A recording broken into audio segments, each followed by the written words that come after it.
Good day, St. Martin. I'm Yesenia Lazaro. And I'm also Lawrence. And welcome back to another edition of St. Martin News Desk. Brought to you by TV15. We're bringing the latest and most important stories around the island and beyond.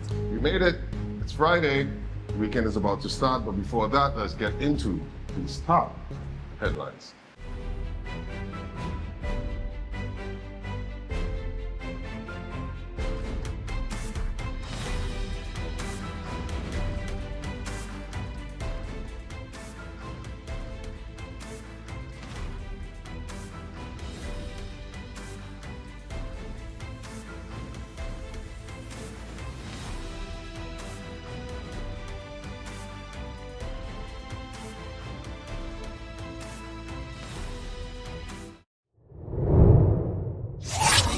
St. Martin Medical Center reports rise in complaints, maintains high patient satisfaction.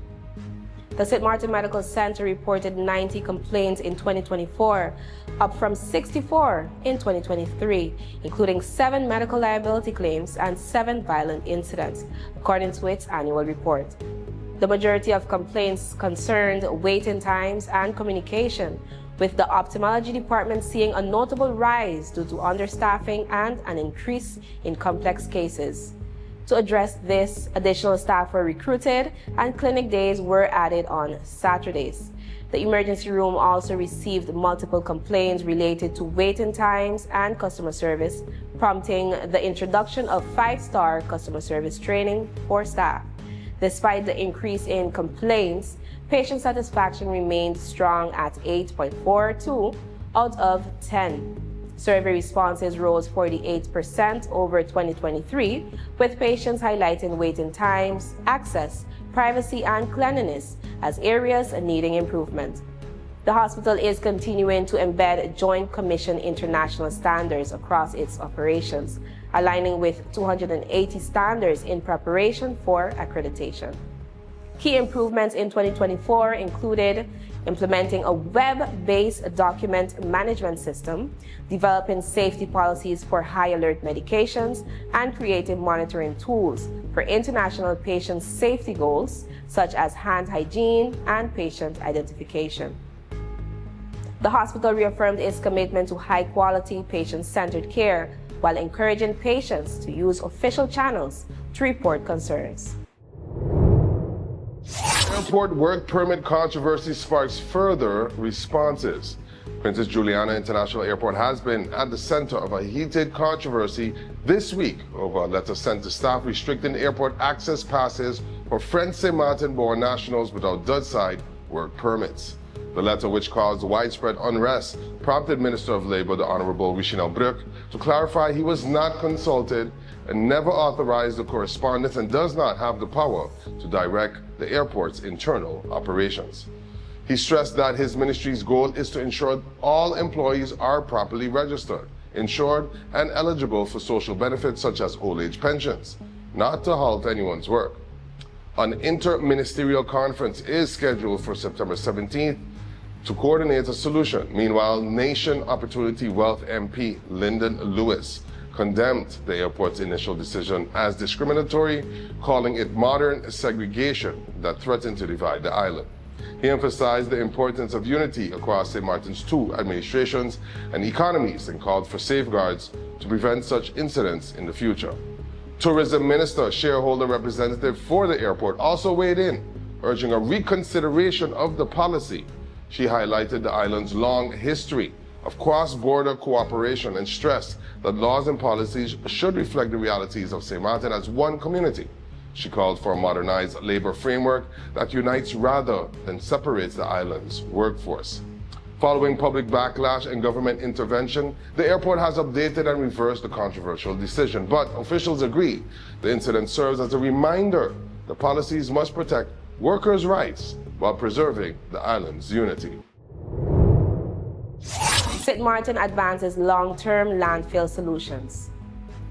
St. Martin has taken another step towards addressing its long-standing landfill challenges. Over 200 community members, government officials, and technical experts met at the Bel Air Community Center to discuss plans to close the island's landfill by 2032. Hosted by the Ministry of Romi and the National Recovery Program Bureau, the session built on consultations that began in 2022. NRPB Director Claret Connor emphasized the importance of combining technical expertise with community input, while Minister the Honorable Patrice Gomes highlighted the government's commitment and resources to finally address this pressing issue. The $85 million emergency debris management project has already delivered results, including removing over 130 shipwrecks, cleaning 10 kilometers of shoreline, training landfill staff, and safely resettling nearby families and businesses. Experts shared proposals for reshaping the landfill, constructing a protective ring dike, and covering it with soil and vegetation to stabilize the site. Participants raised questions about collaboration with private sector and NGO partners on recycling, medical waste, and tires, as well as project timelines and policy impacts. Minister Gomes noted that these interventions are part of a broader Waste Vision 2050 strategy aiming towards a circular economy supported by waste diversion, legal frameworks, and financial instruments. Construction is expected to begin in 2026 and span 3 years, with a goal of stabilizing, capping, and vegetating the landfill. Minister Gomes concluded that achieving a cleaner, safer, and more resilient St. Martin will require the continued partnership of both the government and the community. Still ahead, our regional report takes you from Statia's heritage revival to major election results shaping Jamaica and Guyana's future. A new day begins. The sun rises over St. Martin, bringing new energy, new possibilities. This island was built on resilience, progress, and the strength of its people. Our connection is what moves us forward. It links our communities, our businesses, our families. From the heart of the island to the shores beyond, we've connected St. Martin. From every street to every home, this network was built for St. Martin by St. Martin hands. Connection isn't just about signals, it's about people. This is your island and your network recharged. Proudly local, we're here for today, tomorrow, and every milestone ahead.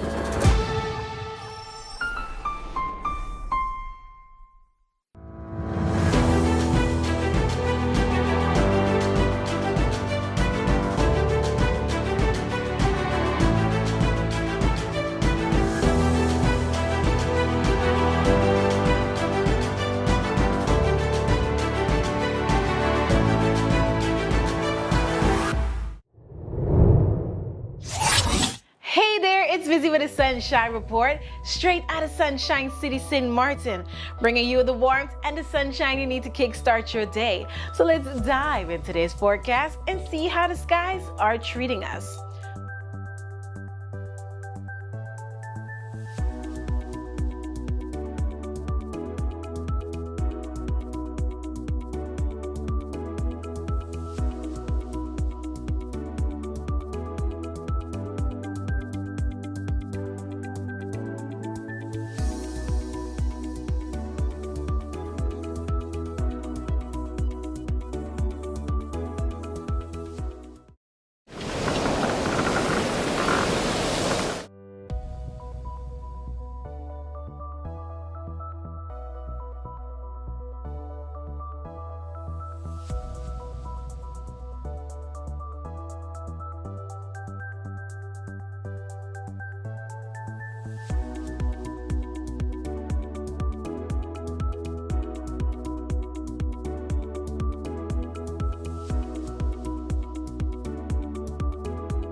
And that's your Sunshine Report, brought to you by the Met Department of St. Martin. So as you enjoy your week, stay safe, stay friendly.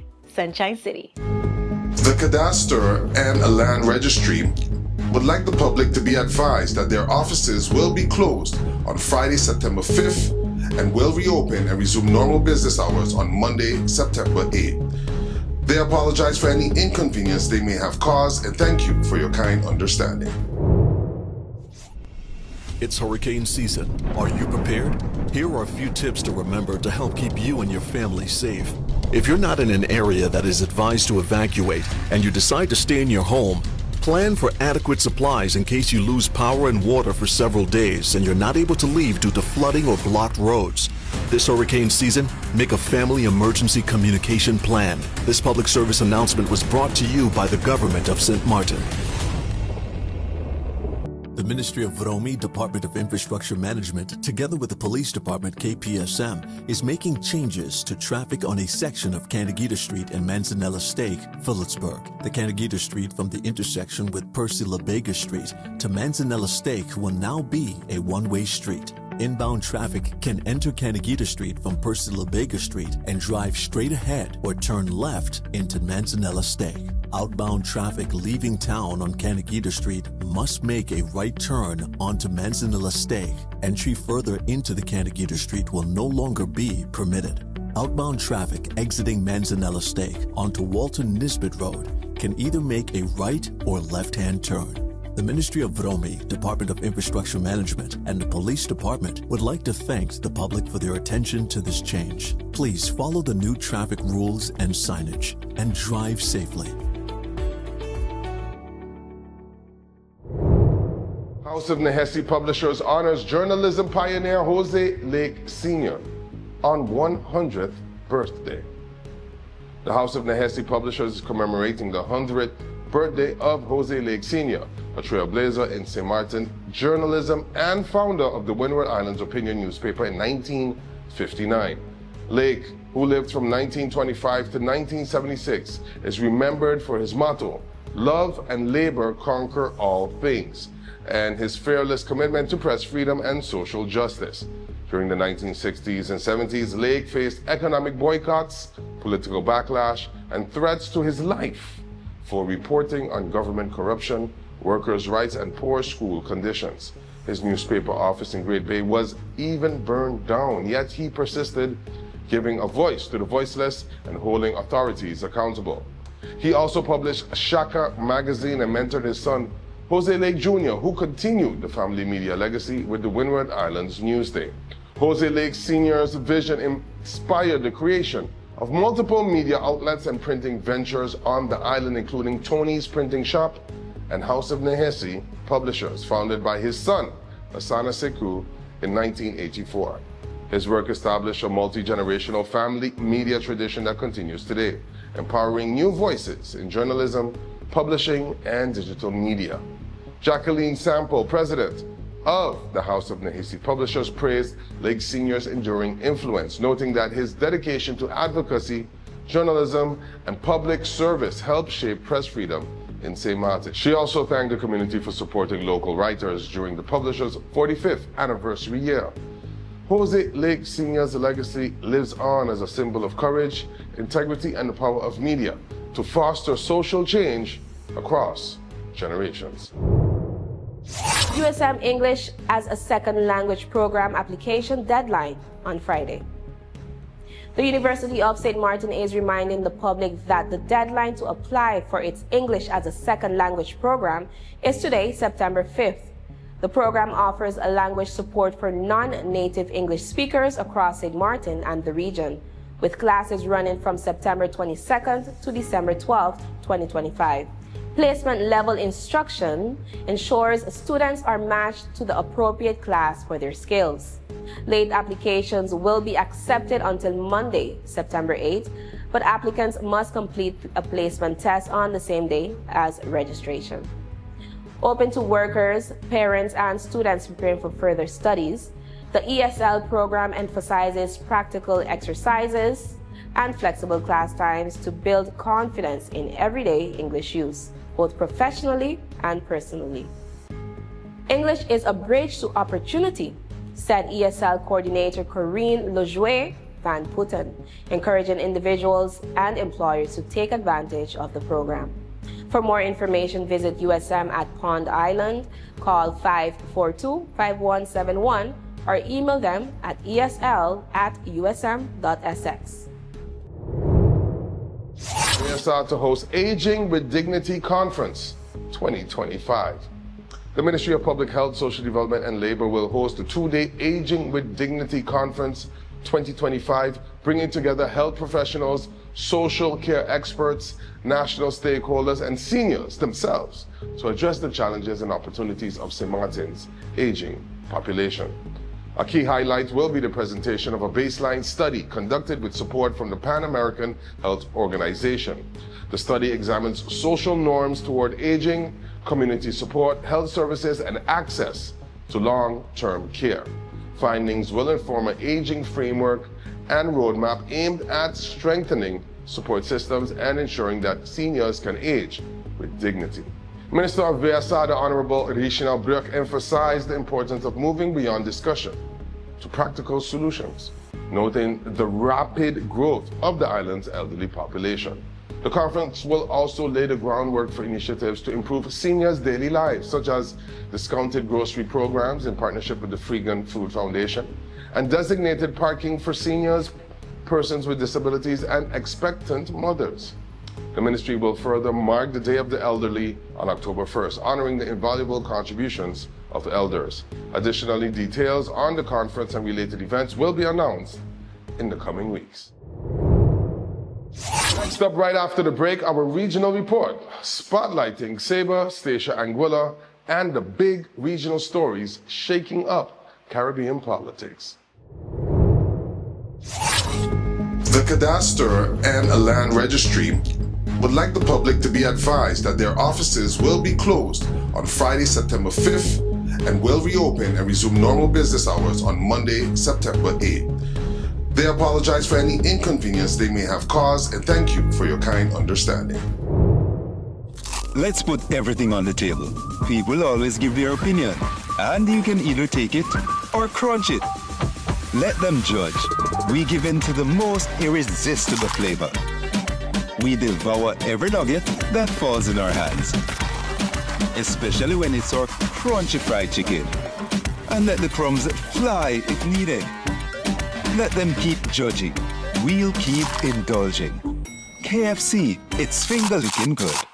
You could talk to your family, talk to your friends. Affordability and convenience. Community connection, that makes sense. Reliability with experience. Hey, for every life, every adventure. Number one provider, they got ya. We tell them your data is always on. You can opt out whenever you want. Tell them we always on. For every moment when you want more. Tell them we always on. Stay connected when you want the road. Control my data, yeah, yeah, yeah. Always connected every time, everywhere. Money low, but I never fair. I know, tell them is there. Connectivity, that's what I like. Flexibility, that's what I like. Reliability, that's what I like. Tell them, sign me up for life. Tell them we always on. For every moment when you want more. Come tell them we always on. Stay connected when you want to go. Come tell them we always on. For every moment when you want more. Tell them we Always on. Stay connected when you want the road.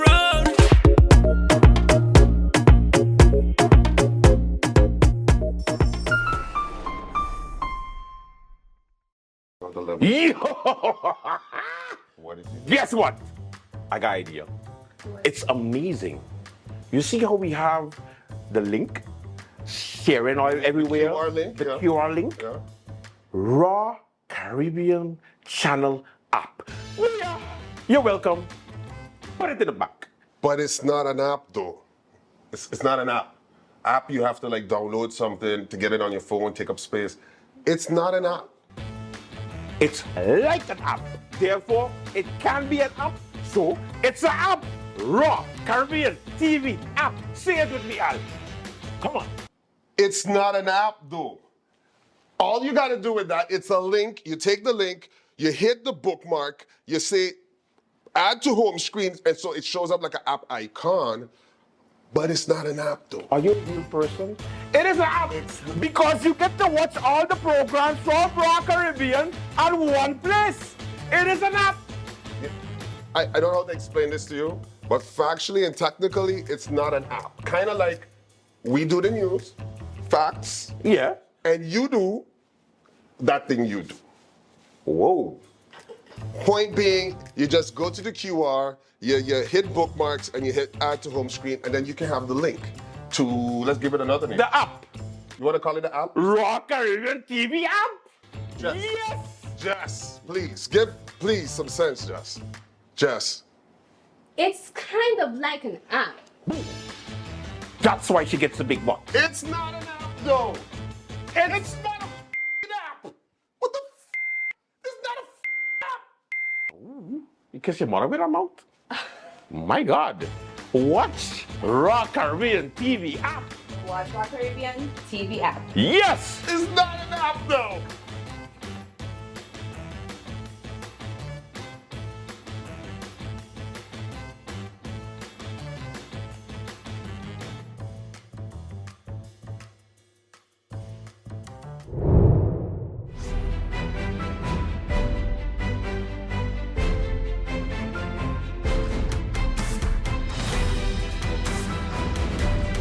Today's regional report looks at stories close to home in Statia, Saba, and Anguilla, before shifting to the wider region, where elections in Jamaica and Guyana have set the stage for new chapters of leadership. Here's Alston with more. On City Statia, residents are being asked to help reimagine the future of the historic Madame Theatre. The government has scheduled community sessions beginning September 11th, including a guided walkthrough of the theater ruins and discussions on renovation plans. The goal is to restore the landmark while honoring Afro-Caribbean heritage and giving younger generations a say in Statia's cultural future. Meanwhile, on Saba, the Wancho E. Irasquin Airport has rolled out a series of major changes to boost safety and efficiency. New rules include stricter parking limits, restricted access to the departure porch, mandatory security screening for passengers transiting via Statia, and cash-only departure tax payments. Authorities are appealing to the public for cooperation as they work to keep operations running smoothly at one of the world's most unique airports. Across the channel in Anguilla, 4 of the island's brightest young professionals have been awarded chevening scholarships to pursue master's studies in the United Kingdom. Raheem Webster, Lennox Richardson, Cheslin Gums, and Shem Wills will embark on the programs ranging from international business to criminal psychology. They were presented with certificates by Governor Julia Crouch and praised by their home institutions for their service and dedication. Turning to Jamaica, Prime Minister Andrew Holness has secured a historic 3rd term in office. His Jamaica Labour Party won 34 of the 63 seats in Parliament, edging out the opposition People's National Party. The campaign centered on the economy and corruption allegations, but Holness pointed to major reductions in violent crime and his government's economic record. With voter turnout just under 39%, one of the lowest in decades, Holness pledged to double the minimum wage and maintain stability. In Guyana, President Irfan Ali says his People's Progressive Party has won re-election with a clear majority. While official results are pending, tallies suggest the PPP secured about 55% of the vote in 7 of the 10 districts. Ali's campaign emphasized using oil revenues to fight poverty and drive national development. His 2nd term, however, comes with regional challenges, chief among them Venezuela's ongoing claim to Guyana's Essequibo region. The dispute has escalated with military posturing and U.S. naval deployments in the Southern Caribbean, underscoring the geopolitical weight of Guyana's oil wealth. Here on St. Martin, Prime Minister, the Honorable Dr. Luke Mercelina extended congratulations to President Ali, highlighting the contribution of Guyanese nationals to St. Martin's society and reaffirming ties between the 2 countries. Mercelina expressed optimism that Ali's renewed mandate will bring greater cooperation across the Caribbean, from climate resilience to sustainable energy and economic diversification. Back to you, Jess. That wraps up this edition of the Regional Report. From small island initiatives in Statia, Saba, and Anguilla to the sweeping political shifts in Jamaica and Guyana. These stories remind us that every corner of the Caribbean shapes our shared future. That's all the time we have for today's edition of St. Martin News Desk. Thank you for joining us. Remember, new episodes premiere every weekday morning at 8 a.m. on TV 15 and then across all social media platforms. I'm Elsa Lawrence. And I'm Josiane Lasara, wishing you an amazing evening and weekend. See you on Monday. Until Monday, stay friendly, stay Martin.